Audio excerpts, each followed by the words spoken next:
음, 얼마 전에, 어, 제 딸이 이제 그러더라고요.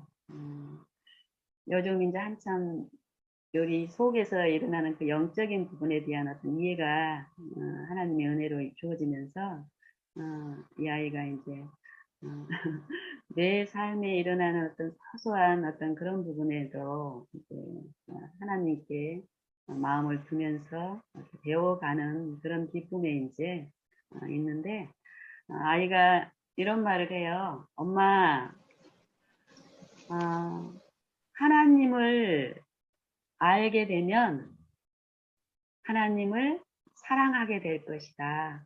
요 말씀이 자기 마음에 이제 어떤 그 시험이 있고 이럴 때 그 영감에서 주어진 그 말씀을 통해서 그 마음에 그 이해를 주면서 기뻤다면서 이제 그런 얘기를 이제 나눴었거든요.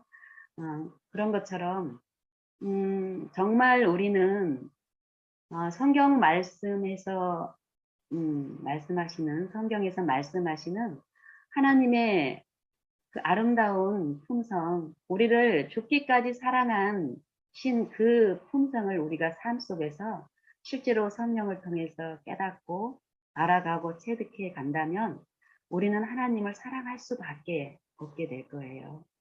음, 그걸 어떻게 또 우리는 알 수 있냐면은 갓난 아기가 처음에 태어났을 때는 엄마에 대한 지식이 하나도 없잖아요. 근데 이 아이를 엄마가 그 무력한 아이에 대한 그 엄마의 그 모성이 있잖아요. 하나님이 주신 하나님의 형상을 심어놓은 그 모성은 정말 온전한 헌신을 하게 하잖아요. 그런 엄마의 그 사랑을 이해하기 시작한 이 아이는 어때요? 이 갓난 아기에서 이렇게 점점 성장하는 한 생후 1년 동안에 이 아이의 엄마를 알아가는 그 부분에 대해서 우리가 좀 조명해서 이렇게 살펴보면 정말 이 아이는 엄마를 전혀 모르는 엄마의 존재도 모르고 엄마의 능력이라든지 그 사랑에 대해서도 모르는 상태에서 지속적인 엄마의 사랑이 이제 주어지면서 이 아이가 저는 이제 시간적으로는 모르겠는데 우리 큰 애가 보통 대뇌짓을 하잖아요. 의미 없는 막 웃음도 막 얼굴에 웃는 어떤 웃었다가 막 이렇게 어떤 표정들을 보이는데 그건 의미 없는 거고 실제로 엄마의 존재와 엄마를 아는 어떤 그 순간이 있더라고요. 그때 엄마를 아는 그 웃음을 보이는 때가 있었어요. 근데 그때는 그냥 워낙 어렵고 막 경험도 없고 이래서 이렇게 지나쳤던 그 일들이 하나님을 알면서 하나님 그 실물 교훈으로서 그때 것을 가져와서 이렇게 계속 말씀을 해주시는 가운데서 그 미소의 의미가 어떤 의미였다라는 걸 알게 되면서 그때 그 아이는 이 엄마라는 존재를 알므로써 오는 그 미소를 보였고 그 미소가 보여졌을 때 엄마도 아빠도 굉장히 기뻤고 그 이후로는 어때요? 실제적으로 이 아이가 엄마를 더 이제 직접적으로 알아가는 일들이 있으면서 이 아이의 기쁨은 더 있었고 또 엄마도 아빠도 부모도 같은 즐거움으로 이제 즐거웠는데 우리도 하나님과의 이 관계가 분명히 이 아이처럼 그런 실제 삶 가운데서 체험적으로 이런 일들이 일어날 수 있다라는 겁니다. 그래서 만약에 우리가 하나님을 성령을 통해서 삶 가운데서 그 사랑이 실제로 내 삶에서 만져지고 이렇다면은 우리가 하나님 뜻대로 사는 일들은 참으로 즐거워지고 또 나만 사랑하는 게 아니라 내 이웃도 같은 마음으로 사랑하신다라는 그 지식이 또 내 안에 이루어진 만큼 그 주변에 대한 음, 태도도 주님이 나에게 베푸신 그 질로서 이렇게 흘러간다라는 그런 것들을 이제 우리가 이해하게 되는데 에스겔인가 에레미야인가는 잘 모르겠는데 새 언약에 대한 말씀을 이제 주시는데 그 새 언약의 성취를 뭘로 말씀을 하시냐면은 그날에는 작은 자나 큰 자나 하나님을 알라라고 말하지 않는다고 그럴 필요가 없다라고 말씀하세요. 왜냐하면은 큰 자나 작은 자나 다 그날에는 하나님을 알기 때문에 그 말이 필요 없다고 하시면서 알게 된 자들에게 그 다음 절에 뭐라고 얘기하면은 죄에 대한 문제가 해결이 됐다라고 얘기하는 거예요. 내가 그 불법을 그 죄악을 다시는 기억지 않겠다 이렇게 이제 말씀을 하시는데 아는 게 하나님을 아는 게 영생이라고 했고 그 알미 이루어질 때 이 죄의 문제는 해결이 되는 거예요. 예수님을 제대로 아는데 죄 가운데 이렇게 머물 수는 없겠죠. 그 사랑이 이해되는 데만큼 우리는 불량해서 그 죄에서 돌이켜서 하나님을 기쁨으로 섬기는 일들이 이제 일어날 것 같아요. 그래서 오늘은 제가 이제 지난 시간 동안에 이런 부분에 대한 어떤 이해를 받으면서 체험했던 그 일들을 좀 이제 나눌 생각입니다. 그래서 오늘 이제 나눌 이제 말씀은 요한일서 5장 16절 말씀을 이제 같이 나눠보겠습니다. 예, 요한일서 5장 16절에 보면은 누구든지 형제가 사망에 이르지 아니하는 죄 범하는 것을 보거든 구하라 이렇게 말씀하셨어요. 그리고 그러면 사망에 이르지 아니하는 범죄자들을 위하여 저에게 생명을 주시리라. 여기까지 이제 이 말씀을 가지고 저의 어떤 체험들을 통해서 제가 저에게 어떤 이 말씀을 통해서 어떤 이해를 주셨고 이 말씀이 내 마음에서 어떻게 능력으로 역사를 하셨는지 이 부분을 좀 나눠보겠습니다. 여기서 제가 하나님을 알면 알수록 이 형제가 이럴 때 이 형제 있죠. 이 형제. 이 형제의 범위가 확장이 되더라고요. 예전에는 하나님의 어떤 이게 하나님의 구원을 받은 사람, 또 신앙을 하는 사람, 또 나와 함께 같은 마음으로 연합해서 하나님을 섬기는 사람 이렇게 좀 많이 제한되어 있었어요. 근데 하나님을 알면 알수록 이 형제라는 범위가 점점 확장이 돼요. 요 형제라는 범주는 인간 가족 전체를 이제 말씀하시죠. 그런데 우리가 그 인간 가족 전체를 다 이렇게 만나지 못하고 있기 때문에 각 사람에게 그러니까 각 사람이 존재하는 곳에서 만나는 모든 사람들을 이제 말씀하고 계시더라고요. 저 같은 경우는. 그래서 이제 이 형제의 범주 중에 저희 가족이 있었고 여기서 이제 이 형제의 범주 중에 이제 우리 아들이 있다라는 걸 하나님이 이제 말씀하셨고 우리 아들은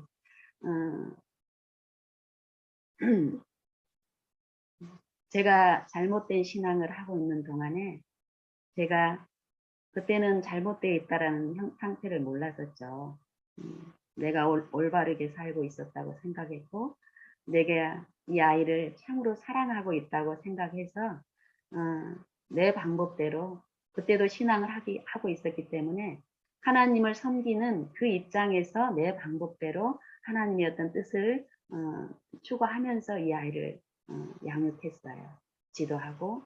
근데 하나님을 알면서 이렇게 내 상태를 하나님의 성령을 통해서 보면서 참 과거에 내 상태가 잘못되어 있고 내가 가장 사랑했던 우리 아들이 가장 많은 상처를 받았다라는 걸 알게 하셨어요. 우리 아이는 어렸을 때부터 참 맑고 순수하고 모든 자녀들이 다 그렇지만 그리고 또 특별히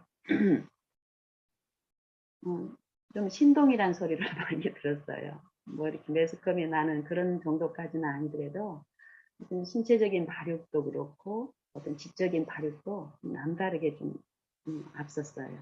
그래서 저는 이제 신앙적인 어떤 입장에서 그런 부분들을 배제를 자꾸 하려고 했고 마음에 추구하고 있지 않다라고 생각을 하고 어떤 넘치지 않게끔 이 아이의 관계 속에서 어, 그런 일들을 했는데 나중에 보니까 내 마음속에 굉장히 큰 탐심을 가지고 탐욕을 가지고 세상적으로 이 아이를 어떻게 해보려고 하는 게 이렇게 숨겨져 있었어요.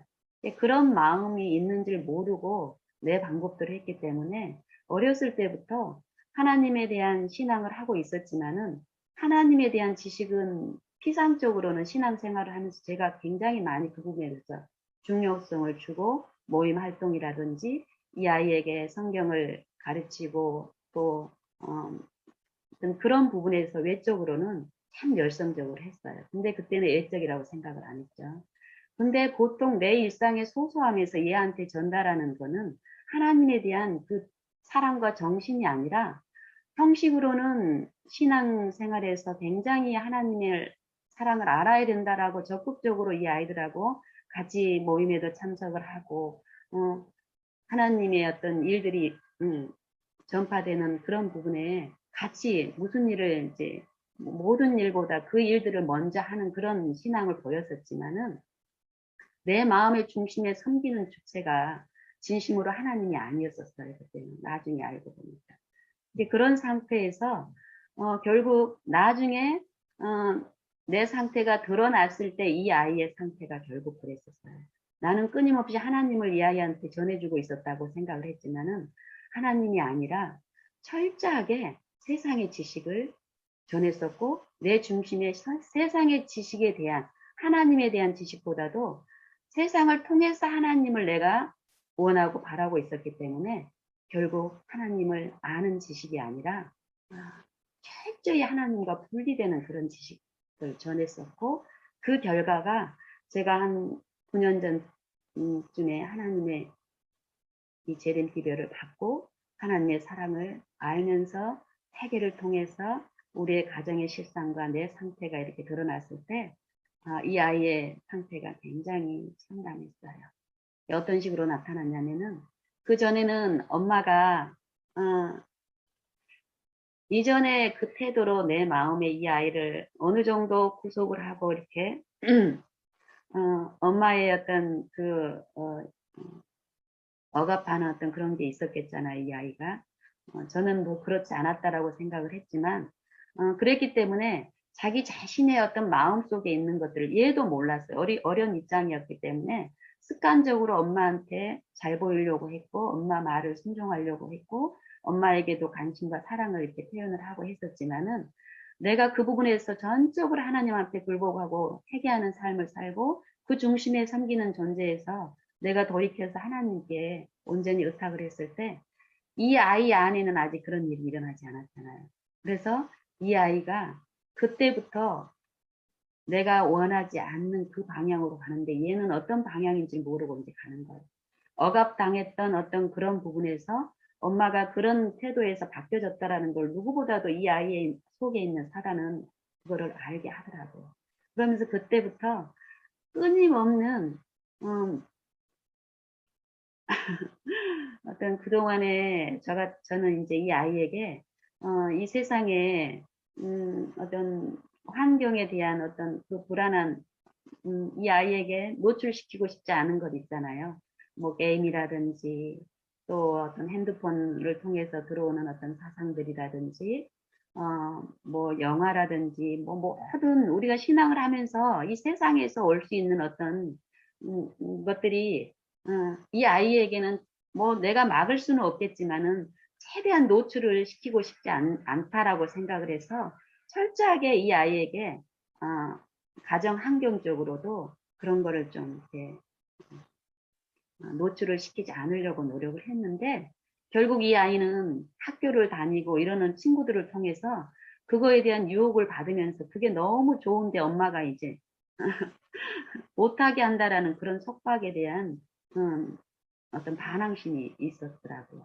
그래서 그때부터 엄마의 태도가 바뀐 그리고 자유의지에 대한 속박이 어떤 결과를 낳는다라는 걸 하나님을 성령의 통해서 들었을 때는 도저히 그런 억압된 게 드러난 이상은 그렇게 못 하겠더라고요.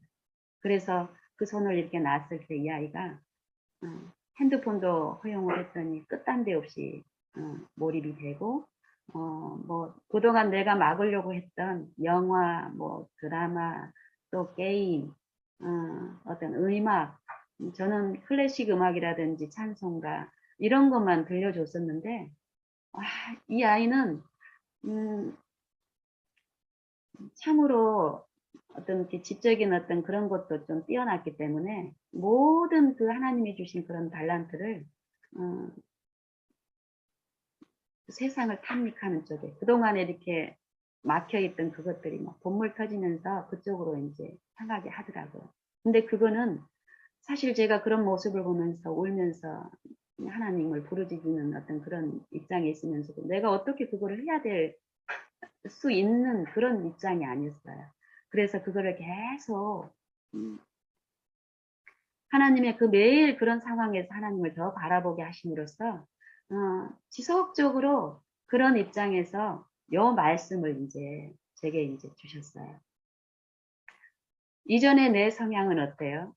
그런 부분들을 내 힘으로 불안하니까 세상에서 배운 어떤 정보들이 있잖아요. 이렇게 하게 되면은 마음이 또 정신이 또 품성이 뭐 이런 어떤 염려가 있게 염려들이 이제 오면은 그 염려되는 상황에 그 결과까지 이를 거라는 그 두려움 때문에 당연히 엄마로서 어떤 책망을 해야 된다는 그 말씀도 있고 이러기 때문에 그 책망도 하고 이렇게 했던 그 과거의 그런 태도들이 제대로 된 책망이 아니었고 잘못된 정신으로 한 책망이었기 때문에 저는 참 책망을 잘하고 그런 사람이었는데 철저하게 이 결과를 통해서 하나님이 말씀하시는 거예요.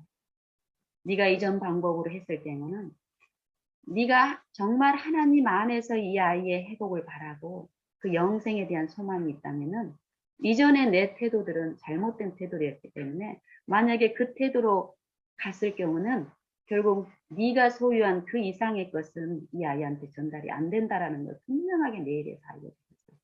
그래서 그 메일에서 할 수 있는 내 방법은 오직 하나님만 바라보면서 하나님만 의지하는 거였었어요. 그런 가운데서 이전에는 막 불안해서 이 아이가 그런 상황이 조금이라도 보이면은 안다라고 막 어떻게 해주려고 하고 그거에 대해서 막 어떤 정보를 찾아서 온통 내가 그런 방법들을 썼는데 그때부터는 내가 하나님을 바라본 만큼 하늘에서 성령을 통해서 내 마음에 이루가 오고 아니가 오고 또 평안을 주시고 이런 것들 속에서 그거를 막으려고 하려고 했던 그거에서 하나님께 의탁을 하니까 저 부분은 하나님이 하셔야 될 부분이라는 그 이해가 분명히 오니까 내가 마땅히 해야 될 경우는 하나님께 내가 받은 그 축복의 그 생명 있잖아요. 이 생명을 흘러보내는 그 도구로서 내가 이 아이의 옆에서 마땅히 할 바라는 걸 계속 말씀해 주셨어요. 그래서 그 마음을 그 은혜를 구했을 때 하나님이 지속적으로 제게 그 은혜를 주셨어요. 밤새 핸드폰을 가지고 있더라도 그전에는 밤새 그러고 있으면 염려 때문에 어떻게 하면은 저거 손에서 내려놓게 하려고 안달했던 제게 정말 하나님께 의지하는 그 마음을 주시면서 밤에 자게 하셨어요. 그리고 낮 동안에 지속적으로 이전에 했던 그 잘못된 정신이 아니라 오래 참고. 근데 또 어떤 부분에서 염려가 또 오잖아요. 그럴 때도 하나님께 또 의지하면은 더 오래 참게 하시는 거예요. 더 친절하게 하시고. 이런 가운데 일상에서 여러 어떤 그 나의 어떤 연약감 때문에 일어나는 여러 어떤 시험들과 이런 걸 통해서 끊임없이 하나님을 바라보게 하셨어요. 그러면서 이런 식으로 어, 제가 시간관념이 없고 이제 하나님을 배우면서는 그냥 지금 이 순간 하나님을 바라보게 하는 그런 이해를 주시면서 계속 그런 식으로 갔기 때문에 시간에 대한 계산은 없어서 시간은 정확하게 모르겠어요. 근데 한 3, 4년을 그렇게 보냈어요. 그리고 처음에 이 아이는 제게 어떤 반응이었냐면은 제가 손만 대도 처음에 전혀 그런 반응이 아니었는데 내가 하나님의 편에 돌아서서 내 마음이 달라지고 이 아이의 태도가 달라졌을 때 이 아이 안에서 이 아이의 연약함을 부추기면서 선동한 듯 사단이 그렇게 또 했겠죠. 이 아이는 내가 이 아이에게 막 이렇게 손을 대고 그전 했던 것처럼 미나 사랑해 하고 이렇게 했을 때 이런 제스처들을 태도들을 소름 끼쳐 하더라고요. 그걸 뭐 노골적으로는 아닌데 그런 순간순간마다 그런 어떤 이 아이의 어떤 상태를 보여주셨어요. 그럴 때 업장이 무너지고 이러지만은 결국 내가 그렇게 내 이전에 잘못된 태도가 그렇게 했다라는 거를 알려주셨기 때문에 더 제 아이가 그럴 수밖에 없는 그 이해를 해결을 통해서 더 보여주시는 거예요. 과거에 내 잘못된 어떤 그 에피소드를 끌어와서 알려주시면서 이 아이가 그런 반응을 보일 수밖에 없는 그 근거가 내 안에 있었고 그걸 하나님이 시켜주시기를 원한다는 이해 가운데서 철저하게 해결을 하게 하셨어요. 그렇게 해서 점점 이 아이가 여전히 겉으로 외향으로 드러나는 거는 그 탐닉 쪽으로 가요. 근데 이 아이의 태도가 엄마에 대한 어떤 태도들이 이제 거절하고 뿌리치고 지 안에 이 재미있는 거 자기가 좋다고 생각하는 요 핸드폰이라든지 이것들을 예전에 엄마가 못하게 했잖아요. 그러니까 이 좋은 거를 뺏는다라고 생각을 한 거 처음에. 그러면서 거절하고 이랬는데 엄마가 하나님의 사랑으로 이렇게 오래 참고 이전의 태도가 아니라 지 어떠함에 상관없이 지속적으로 그 사랑을 흘러보냈을 때 이 아이도 이 마음에서 서서히 하나님이 성령으로 회복을 하면서 마음속 깊이 엄마하고 이렇게 단단하게 분리되어 있던 어떤 이런 부분들을 하나님이 하시더라고요. 그러면서 한 3, 4년을 탐닉을 하고 이렇게 그런 세월을 보내고 나서 이 아이가 어느 날 이런 얘기를 하는 거예요. 엄마, 나 이제 공부 좀 하고 싶다라고 얘기를 하는 거예요. 그런데 내가 그 전에 막 잔소리하고 내 방법으로 했을 때 느끼지 못했던 어떤 그 알지 못했을 어떤 그런 이해들을 내가 그동안에 했던 요 방법에서 막 말로서 내가 깨우치려고 했던 부분에서 내려놓고 하나님께 전적으로 부탁하고 저 안에서도 하나님이 분명히 하신다라는 이 진리를 내가 받아들이면서 내가 마땅히 해야 될 부분, 내 잘못된 어떤 그런 부분들, 태도들을 해결을 통해서 하나님을 통해서 씻기고 그 통로로 흘러보냈던 그 오래 참음과 온유함과 친절함과 성내지 아니하고 성내는 걸 밥 먹듯이 했던 엄마가 성내지 아니하고 요 사랑을 흘려보냈을 때 이 아이가 그 시점에서 어떤 걸 알았냐면은 내가 이렇게 가서는 안 되겠고 내가 지금 자기도 아는 거예요. 이렇게 가면 안 된다라는 어떤 마음의 감화가 있는데도 조절이 안 되니까 엄마한테 엄마 나 공부하고 싶은데 집에서는 그때 우리 아이는 홈스쿨을 하고 있었어요. 세상에 내보내는 게 불안해서 제가 홈스쿨을 시켰어요. 결국 이 아이를 위한 거라고 했지만 실제 내 마음에서는 그랬더라고요. 그래서 홈스쿨을 하면서 더 마음껏 탐닉을 할 수 있었죠. 그리고 지속적으로 하나님을 믿는 믿음으로 기다렸을 때 이 아이가 그 얘기를 하는 거예요. 엄마 나 집에서는 내가 조절이 안 된다고. 그래서 고등학생 그 형들처럼 실제로 학교라는 곳에 들어가서 학교 들어가면은 늦게까지 막 학교에서 뭐 자율학습도 시키고 선생님들이 막 있고 그런 자기를 통제해 줄 수 있는 그런 환경에 들어가서 공부하고 싶다라는 표현을 했어요.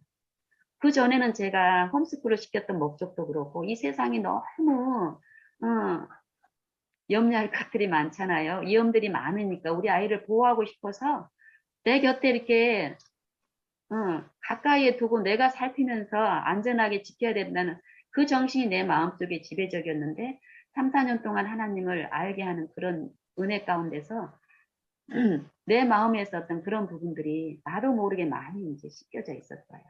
그래서 하나님은 섭리 하나님이시기 때문에 그 시점에서 이 아이에게 그런 말을 하겠고 이전 같으면 제가 그걸 허락을 못했을 거예요. 근데 그때 이 아이가 그런 얘기를 했을 때 이 아이의 성향이라든지 물론 이 아이를 통제하고 그런 악습에서 벗어나게 하는 게 이 아이가 지금 생각하고 있는 그 방법으로는 안 된다는 건 분명히 저는 알고 있죠. 근데 이 아이의 연약함이 또 홈스쿨이라는 이 부분이 자기가 원해서 하는 게 아니라 이 아이는 굉장히 동적인 아이고 친구라든지 이런 것을 아주 좋아하는데 홈스쿨이라는 그런 환경 하에서 친구의 관계도 원만치 않고 이래서 어떤 세상적인 쾌락에 이제 한 3, 4년 동안에 탐닉하게 했었고 또 엄마의 사랑을 통해서 흘려보낸 성령의 감화가 이렇게 가면 안 되겠다라는 그런 판단을 이제 준 거예요. 그랬을 때 제 마음에 주신 하나님의 감화는 이 아이의 어떤 여러 연약함과 그 마음에서의 어떤 그런 상태를 형편을 보게 하셔서 그래 알았다라고 얘기를 하면서 엄마가 알아볼게 해가지고 그때부터 제가 이제 그 당시에 우리 아이 나이는 고등학교 1학년 나이였었어요. 1학년 나이였는데, 음, 어, 뭐 검정고시라든지 이런 것들을 패스를 이제 해오는 상태였고, 또 고입이나 대입 검정고시가 이제 패스가 된 상태였고, 이 아이는 뭐 그동안에 몇 년 동안 계속 아무 학습도 아예 아무것도 안 했죠. 그런 입장에 있었지만 어떤 지적인 어떤 수준들이 있기 때문에, 제가 이제 여러 군데 교육청이라든지 이런 데를 알아보면서 이 아이가 들어갈 수 있는 어떤 학교들이 있는가를 이제 알아봤어요.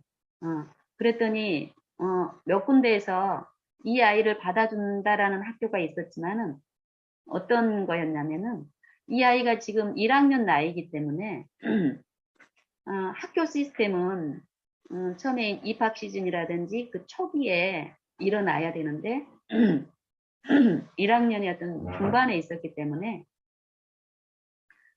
만약에 그 학교에 들어가야 된다면은 보통 자기 또래보다 1년 늦게 이제 시작이 돼야 된다는 거예요.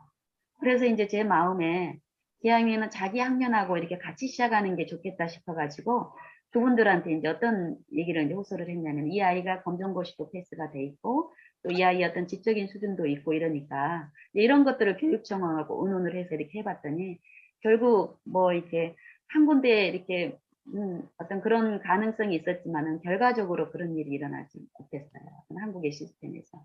그래서 이제 그 얘기를 이제 이 아이한테 이제 했더니 이 아이가 처음에는 1년 낮춰서라도 가고 싶다라고 얘기를 하더니 나중에 얘가 이제 어떤 시험을 받고 이러면서는 이제 현실적으로 이제 어떤 생각이 들어오니까 그러고 싶지 않다라고 얘기하더라고요. 그러면서 자기는 수능도 보고 싶고 이러니까 재수학원도 있고 이러니까 학원으로 이제 돌리더라고요. 그래서 또 하나님이 그거를 이제 허락할 어떤 마음들이 줘서 그래 알았어. 엄마가 알아볼게 했더니 알아보고 이제 알아봤는데 우리 칠곡에 우리 집에서는 시골이라서 재수학원이라든지 입시 그 대입 입시 학원 이런 데가 상설로 이렇게 운영이 되지 않고 파트타임으로 저녁에 이제 고등학생들이 수업이 끝났을 때 그 밤 시간에 그 부분적으로 운영이 되더라고요. 이 아이가 원하는 거는 이제 그런 어떤 환경에서 자기가 어떤 시험을 하고 싶은 거예요. 자기의 그동안에 이렇게 안 됐던, 무기력했던 어떤 의지라든지 이런 부분에 대해서, 좀 훈련도 받고 싶고 이런 마음이 있는데, 그 부분은 안 되잖아요. 그래서 이제 이 아이도 또 그런 쪽으로는 막 어떤 찾아보고 이런 정보력은 또 저보다 더 뛰어나요. 그래서 이제 자기도 이제 그렇게 찾아본 모양이에요. 그러면서 엄마한테 어떤 걸 제시하냐면은, 엄마, 저기, 기숙학원이라고, 1년 내내 이렇게 같이 24시간 같이 먹고 자고 하면서 그 학원에서 이렇게 통제를 해주는 그런 시스템이 있다고 말하면서 엄마 거기 가고 싶다라고 얘기를 하는 거예요. 그러면서 거기에서 뭐라고 얘기하는 이 아이가 뭘 호감 있게 생각을 하냐면은 엄마 거기는 24시간 CCTV를 하면서 이렇게 감시를 하면서 자기가 딴짓을 못하게 해줄 수 있는 곳이라고 하면서 얘기를 하는 거예요. 그 얘기를 들었을 때 내 마음에서 도저히 용납이 안 돼. 제가 예전에 그런 이 아이를 그런 식으로 양육했잖아요. 얘는 그렇게라도 해서 자기 어떤 그런 거에서 돌이키고 싶은 마음이지만 저는 그런 환경에 이 아이를 두고 싶지가 않았어요. 그래서 그 마음을 얘기를 했더니 이 아이가 그 마음을 받질 않아요. 그래서 이제 또 마음을 하나님께 드리면서 그걸 도저히 그런 환경에서 이렇게 가서는 이 아이가 행복할 수도 없고 어떤 그런 입장에서 하나님께 이제 기도를 드리고 이렇게 기다렸더니 이런 마음을 주더라고요. 그런 실제 현실적인 그런 부분에서 내가 엄마가 원하지 허락을 못하겠다. 너무 마음이 아파서 이런 얘기는 이 아이한테 전달이 안 되기 때문에 현실적으로 또 어떤 문제가 있었냐면 우리에게는 경제적인 입장에서 봤을 때 그때 이제 둘이 같이 벌다가 저는 이제 신앙을 하면서 여러 어떤 의무들이 생기고 이러면서 제가 하던 일에서는 멈췄기 때문에 우리 경제적인 어떤 형편이 이제 원활하지 않았어요. 기숙학원을 가게 되면 고액이 필요해요. 매달마다. 한 300, 뭐 그 이상의, 최소 300 이상들이 들거든요. 근데 그걸 우리가 이제 감당하는 부분에서 마음에 이제 이래서 그 부분에 현실적으로 이제 아이한테 얘기를 했어요. 니나 아빠 소득이 네 기숙학원 보내줄 만큼 우리 형편이 여의치 않아. 이랬더니 이 아이가 그 마음을 받는 거야. 그러면서 이제 또 알아보더니 거품을 뺀 어떤 그 기숙학원을 알아본 거예요. 그래가지고 거기서는 어떻게 더 이상 이 아이를 어떤 설득할 수 있는 입장이 아니어서 그 기숙학원 얘가 원하는 그 기숙학원을 알아보고 엄마가 할 수 있는 최선을 다해서 기도하면서 이제 이런 일을 했을 때 이 아이의 마음을 다시 또 돌려주시더라고요.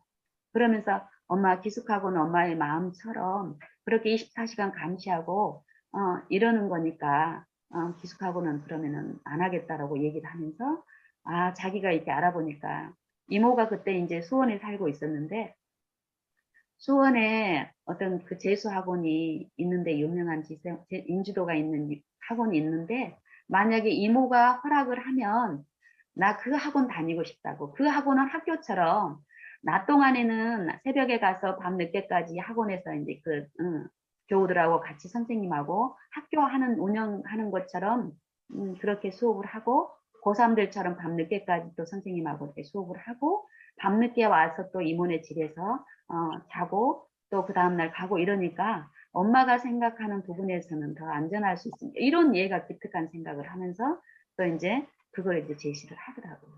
그래서 니나 그래 그거 알아보자. 근데 이모가 허락을 하셔야 돼. 엄마가 만약에 그 입장이면 엄마는 너를 어떤 경우도 다 받아들일 수 있고 기다리고 이렇게 너를 품을 수 있지만 또 이모 집에 가서 또 오랜 시간을 보내야 되기 때문에 이모하고 이모부가 그걸 허락을 하셔야 된다 그랬더니 그것까지 얘가 막 성미도 불같고 어떤 그 참을성도 없고 하는 애가 이 얘기까지 받아들이는 거예요. 그러면서 엄마가 좀 얘기를 해달라고 하더라고요. 그래서 엄마가 얘기하는 것보다 네가 좀 네 마음을 정리하고 정말 네가 요 공부를 하고 싶다라면은 그 진실한 마음으로 이모한테 네가 한번 얘기를 해보라고.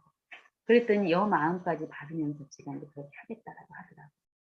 이제 그러면서 저는 이제 제 동생한테 개인적으로 이제 기도를 이제 하고 전화를 했어요. 전화를 하고 이제 이 아이하고 상관없이 이 아이의 어떤 상태에 대해서 얘기를 하고 이렇게 했더니 내 동생이 완전 기겁을 하면서 막 반대를 하고 이러는 거야. 나한테 언니 너 정신이 나갔냐라고 얘기를 하는 거예요. 민희의 어떤 성향이라든지 흡수력이라든지 뭐 호기심이라든지 이 아이의 어떤 그 연약한 상태를 알고 그 재수학원은 특히 민희 같은 경우는 자기 또래보다 지금 한 1년이 1, 2년이 지금 빨리 이제 그 학원에 들어가기 때문에 재수라는 거는 뭐 1년, 2년, 3년, 4년 뭐 이렇게 재수한 사람들이 이제 같이 공부를 하는 입장이니까 제 동생은 그러는 거예요.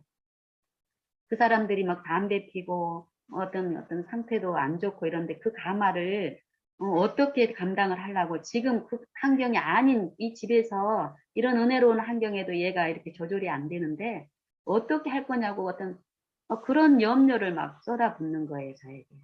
근데 그 부분에 대해서는 하나님께 제가 의탁드리고 믿으면서 그런 부분들은 그동안에 어때요? 하나님을 신뢰하는 마음에서 그걸 사단이 내게 더 이상 그것 때문에 나를 힘들게 하는 입장이 아니었는데 동생을 통해서 또 한 번 그걸 또 이제 어떤 그 염려로 붙들려고 하는 시험이 있었어요. 그래서 동생한테도 영란아, 너는 이모고 나는 엄마야. 그런 염려라든지 이 아이를 사랑하는 입장이 너도 사랑하겠지만 그 부분에 대한 이해는 나도 더 충분하지만 나는 이 아이에게 바라는 게 하나님의 생명이라고. 그 입장에서 요 관계 속에도 분명히 하나님이 어떤 섭리 가운데서도 이 아이 안에서도 하겠다 이런 믿음이 있어서 또 하나님이 또 이렇게 허락을 하신 거라고. 다만 그 부분에 대해서는 엄마인 나한테 맡기고 그런 염려는 단 이 아이가 이런 입장에서 너한테 전화가 갈 텐데 너하고 정서방이 충분히 이 부분에 대해서 생각을 하고 이 아이에 대한 그 물음에 답만 해주면 된다고. 그러고는 이제 끊었어요. 그리고 이제 나중에 이 아이가 며칠 있다가 이모한테 전달을 했는데 얘기를 부탁을 했더니 허락을 한 거예요. 이모부가. 근데 나중에 알고 보니까 허락을 왜 했냐면은 이 우리 아이의 기질이라든지 이런 어떤 것들을 잘 알잖아요. 약점이나 어떤 그 부족들을. 근데 그 아는 두 사람이 왜 허락을 했냐면은 민이는 그 어려운 환경에서 견뎌봤자 뭐 자기들이 생각했을 때는 하루도 못 견딜 것 같은데 길어봤자 한 1, 2년 2주니까 그때만 좀 참자. 이렇게 둘이가 의논하고 허락을 한 거였어요. 그런데 어떤 일이 일어났는지 아세요? 이 아이가 그 다음 수능이 있을 때까지 한 10개월 정도가 이제 그 학원을 다닐 수 있는 였는데 그 10개월을 참아낸 거예요. 10개월. 근데 문제는 이 아이가 학원에 가서는 어떻게 하고 있는지 우리는 모르죠. 학원에 있는 상황에 대해서는. 근데 이 아이가 10개월 동안을 보내면서 이제 이모네 집에 가서 거처를 가서 이제 옮기면서 이제 살면서 실제로 내가 집에서 감당해야 될 부분들을 이제 이모가 감당을 하면서 이렇게 가는 입장에서 결국 이모도 요 재림기별을 받고 신앙을 하는 입장에서 제가 아는 하나님은 그래요. 단지 우리 아들의 필요만 채우는 게 아니라 요 관계 속에서 섭리하시면서 내 안에 내 잘못된 정신과 어떤 결함들을 품성들을 이렇게 씻기는 것처럼 요 관계 속에서 이모의 그런 부분들을 하나님을 섬기는 그런 부분에서 그 품성의 부분에 대해서 섭리를 하셨고 그런 유익들을 이제 받아가는 과정에서 어때요? 이 아이의 어떤 멀리서만 보고 또 간혹 와서 이렇게 봤던 그 부분들을 집에서 이 아이가 하루 동안 학원에서 어떻게 보냈는지는 모르지만은 밤 11시, 12시에 돌아와가지고 이 밤에 와서 어때요? 이제 이모 생각에 학교 가서, 학원 가서 그렇게 수고하고 이랬으니까 집에 와서 좀 피곤할 때니까 자고 또 학원에서 그렇게, 어? 했으면은 공부가 목적이면 집에 와서 공부도 좀 하고 연습도 좀 하고 해야 되는데 집에 와서는 보통 공부에 관한 어떤 관심도 안 보이는 거. 그러면서 못했던 그동안 못했던 막 컴퓨터 어떤 자기가 할 수 있는 수용할 수 있는 최선의 어떤 이전에 했던 그것들을 어떤 뭐 탐닉할 수 있는 환경은 아니었지만은 그런 식으로 막 이렇게 시간을 허비하는 것 같은 어떤 그런 시간들을 이렇게 보내는 거예요. 그러는 과정에서 이 아이가 이모는 어떤 더 연약하고 자기를 알아가는 어떤 입장에서 엄마만큼은 못하잖아요. 처음에 이 아이가 엄마의 잘못된 태도 때문에 소름 끼치게 엄마를 싫어했던 그런 상태에서 점점 하나님이 해목하면서 이 아이의 마음에 응어리를 이렇게 풀면서 이런 일을 섭리하셨는데 이 아이가 10개월 동안 정말 매일 한 학원에서 마치는 시간이 한 11시쯤 돼요. 그럼 11시에서 12시, 12시 전으로 매일 엄마한테 전화가 오는 거예요. 매일. 집에서는 어떤 다른 거에 탐닉하느라고 이 대화는 없었고 계속 성령만 흘려보내셨잖아요. 근데 실제로 그 환경에서는 엄마하고 공간적으로 떨어져 있는데 엄마하고 더 깊은 대화를 나누게 했어요.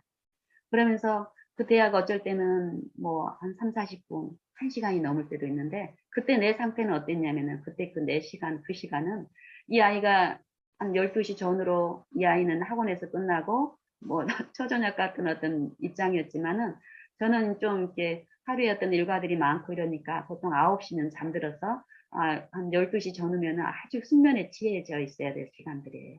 그러면 잠든 상태에서 어떤 전화가 오고 받으면 짜증날 수도 있고, 어떤 불쾌할 수도 있고, 힘들 수도 있고, 어떤 마음의 어떤 하편이 전달이 안 될 수도 있잖아요.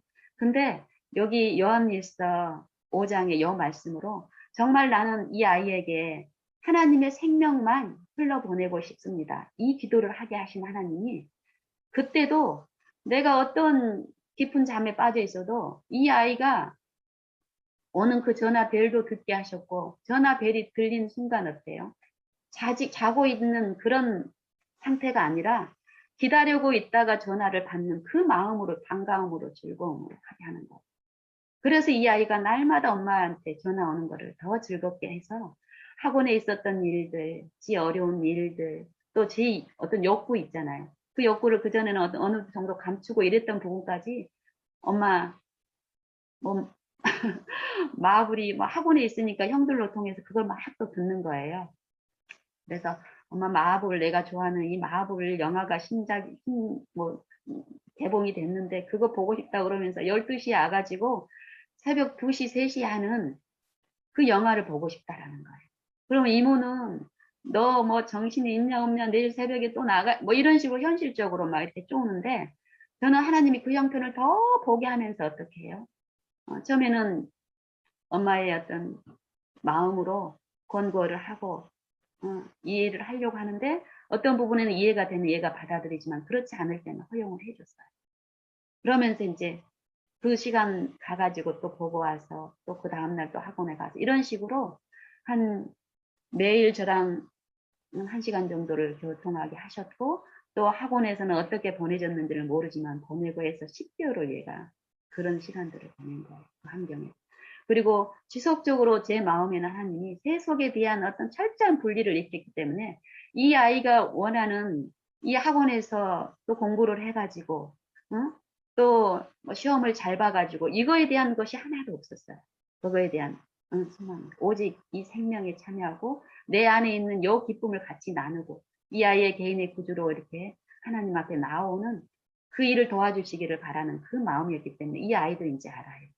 그래서 엄마한테 학원에서에 대한 어려움, 공부, 이런 거에 대한 짜증, 뭐 이런 것들을 하나도 얘기를 안 했어요. 그리고 실제로, 그 10개월을 자기가 원하는 어떤 그 마음으로 했기 때문에 이 아이는 또, 불평이라든지 어떤 그런 힘들다는 표현을 안 하더라고요. 근데 10개월 후에 이제 수능을 봤는데 이 아이가 어땠는지 아세요? 그 당시에 그때까지 어떤 평가가 학원에서 평가가 이 아이는 미나 너는 어떤 네 역량이나 이렇게 봤을 때 1년 정도 더 재수를 하게 되면은 너는 아주 성공할 수 있다라고 그 얘기를 이제 이 아이가 한번 학원 선생님들이 그 얘기를 했다라고 하면서 엄마 그런 얘기를 하더라고 이렇게 얘기를 했을 때 미나 너는 어떤 마음이야 그랬더니 엄마 내가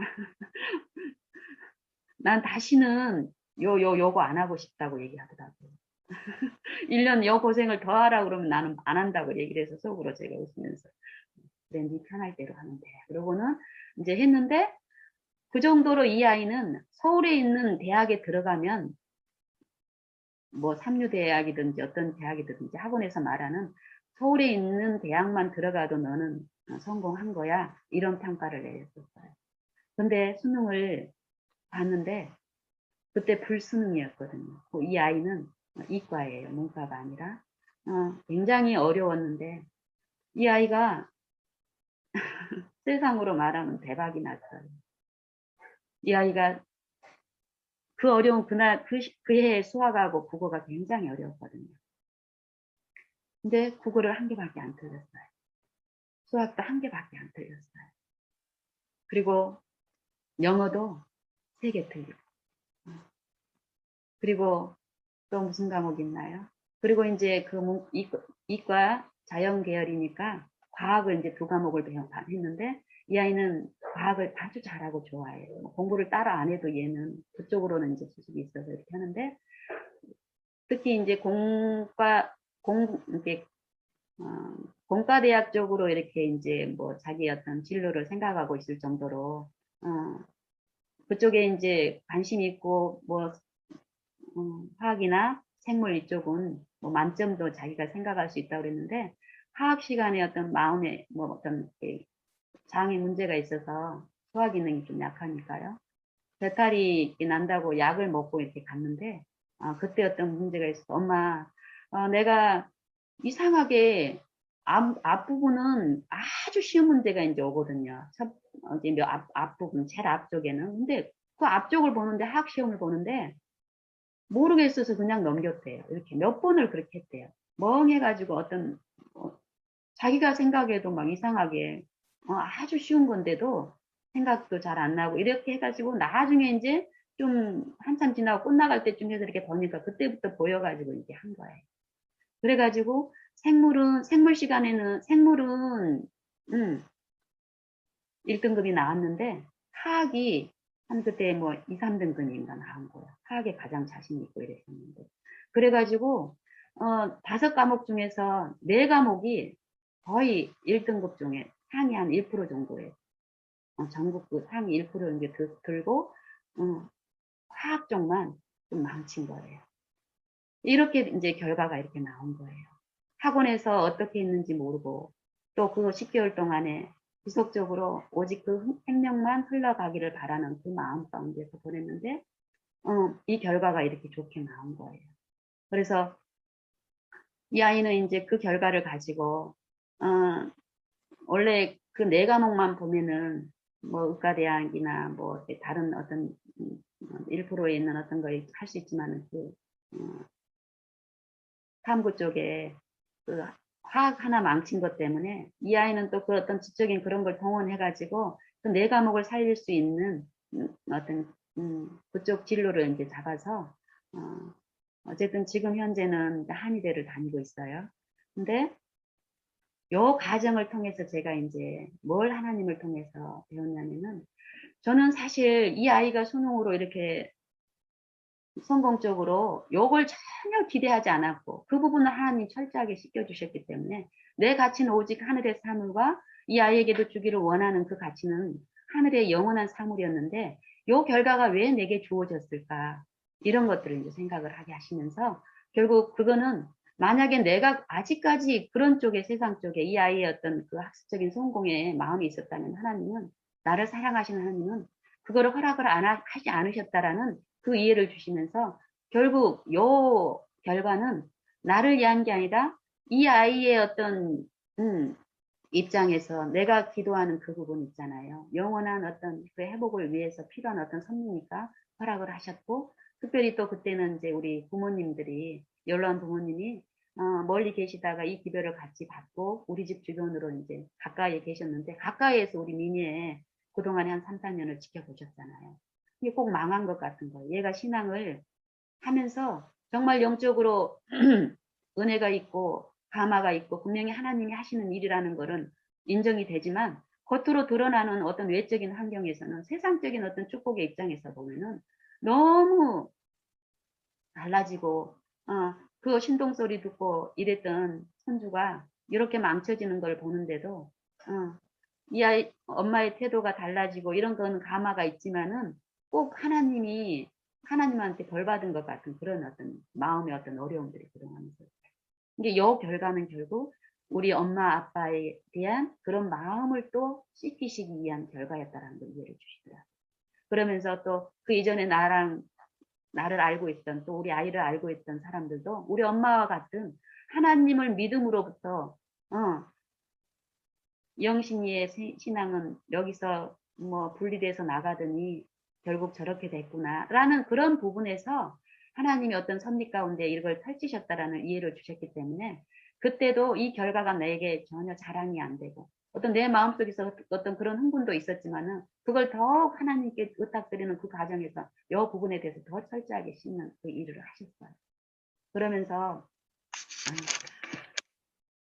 내일에서 하나님을 더 알게 하시고 더 사랑하게 하시고 하나님의 방법과 하나님의 뜻을 더욱 이제 발급하게 하시면서 그렇게 지금까지 이제 하나님을 이제 배우고 있는데요. 이 아이의 요것 말고도 이 아이하고의 어떤 관계에서 하나님이 베푸신 은혜는 참 많아요. 근데 오늘은 이제 시간이 없어서 여기까지만 이제 마칠 건데요. 이 말씀하고 요한일서 5장 16절의 말씀하고 또 같이 주신 말씀이 뭐였냐면은 잠언의 19장 18절에 보면 이 말씀이 있어요. 내 아들에게 네가 소망이 있은즉 그 아들을 죽일 마음을 두지 말지니라. 이 말씀이 있어요.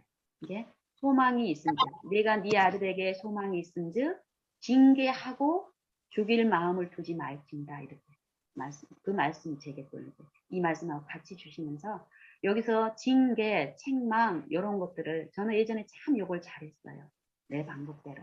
근데 내가 하나님의 유익에 연결되어 있지 않은 상태에서 나가는 징계나 책망은 사단의 정신인 거예요. 철저하게 이 아이의 유익을 위해서 내가 준 말이었지만은 내가 그 안에 이 아이의 본이 되지 않고 있는 그 삶은 이 아이에게 나가는 요 말로 책망이 전해진 게 아니라 내 삶으로 이 아이에게 책망이 정신이 흡수가 되기 때문에 그런 부분에 대한 이해를 지속적으로 주면서 더 잠잠히 하나님의 것을 흘러보내는 그 은혜를 지속적으로 베풀고 지금도 동일한 은혜로 책망은 말로 하는 게 아니라 삶으로 태도로 동일한 하나님의 그 정신으로 하신다라는 거. 그랬을 때 하나님이 그 삶으로 나타나는 하나님의 그 정신이 성령에 의해서 다른 사람의 마음을 감화하고 잘못된 어떤 삶들을 깨우치는 그 안에 역사하시는 그 성령이 그 일을 하신다라는 거예요.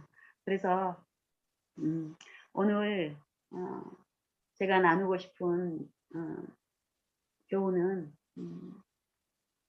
우리가 특별히 가족이나 어떤 교우들이라든지 연약한 입장에 있는 분들, 그분들은 빛을 받지 못하고 또 내가 그분들을 봤을 때 연약하고 부족하다, 어떤 부분이 있다라고 하는 거는 그분이 나보다 어때요? 받은 빛이나 또 하나님을 아는 그 지식에서 더 연약하기 때문에 거기에 머물러 있기 때문에 그분들에게는 더 시험에 빠져 있고 그런 삶에 빠져 있는 사람한테 내가 알고 있는 이론적인 어떤 그것들로 나누는 것보다는 지속적으로 그분들하고 관계를 하면서 그분들이 마음에 품지 못하는 하나님을 아는 요 지식 있잖아요. 하나님의 정신, 하나님의 마음, 나를 사랑하시는 그들이 어떤 상태에 있든지 간에 요 정신만 흘러보내준다면은 그 안에 사단의 어떤 시험 가운데서 투쟁 중인 그 영혼 안에 요 빛이 흘러가게 하신 그 성령이 그 안에 감화를 일으키면은요, 정말 더 내가 기대하는 그 이상으로 하나님은 하시는 거니까 우리가 우리의 삶에서 하나님이 주신 그 책망이라는 부분, 징계라는 부분, 요 부분을 징벌이 아니라 그 잘못된 길, 하나님을 섬긴다고 섬겼지만 내 마음의 중심에서 하나님을 섬기는 게 아니라 사단을 섬기고 있었기 때문에 사단의 열매가 나타난 이 죄로 넘어지는 요 상황에서 이 결과를 통해 가지고 하나님은 내 마음속에 성령을 통해서 요 결과를 일으킨 그 장본인이 내 육체 속에 있는 내 자아 속에 있는 사단이 나를 끊임없이 억압하고 있었기 때문이라는 거예요. 그래서 이 징계라는 거는 잘못된 길에서 뭐 잘못됐어 너 이걸 가르치는 게 아니라 그 잘못된 길에서 돌이키게 하는 그 목적이 하나님의 징계더라고요. 그래서 그렇게 하려면은 어떻게 해야 되냐면은 하나님의 정신이 들어가야만이 그 징계는 철저하게 이루어질 수 있는 거예요. 그래서 우리 모든 지체들이 그 매일에서 우리의 어떤 죄된 결과를 통해서 어떤 관계에서의 분리라든지 합평치 못한 일들은 많이 일어날 거예요. 매일에서 어떤 일상에서 그 일상에서 하나님이 우리와 함께 계신다는 것을 붙들고 우리가 온전히 우리를 부인하고 하나님께 굴복을 드리고 정말 하나님 뜻만을 사모하게 하시는데 그것에 우리가 연합했을 때는 정말 우리 안에서 성경 말씀을 통해서 주시는 그 새 마음이나 새 거듭남이라든지 새로남이라든지 이런 변화는 또 이런 능력들은 얼마든지 주시더라고요. 그렇기 때문에 그런 하나님을 이 안식일 때 주시기를 기뻐하고 계시잖아요. 이 안식일은 창조의 능력, 또 피조물을 사랑하신 하나님의 사랑에 대한 표징으로 주어졌기 때문에 그 사랑을, 그 능력을 구하는 자들에게 값없이 축복하시는 그 하나님이 우리와 함께 계시기 때문에 그 하나님께 우리가 다 같이 정말 존절한 마음과 즐거워하는 마음으로 구하는 행복한 안식일이 되기를 바랍니다. 이상 마치겠습니다.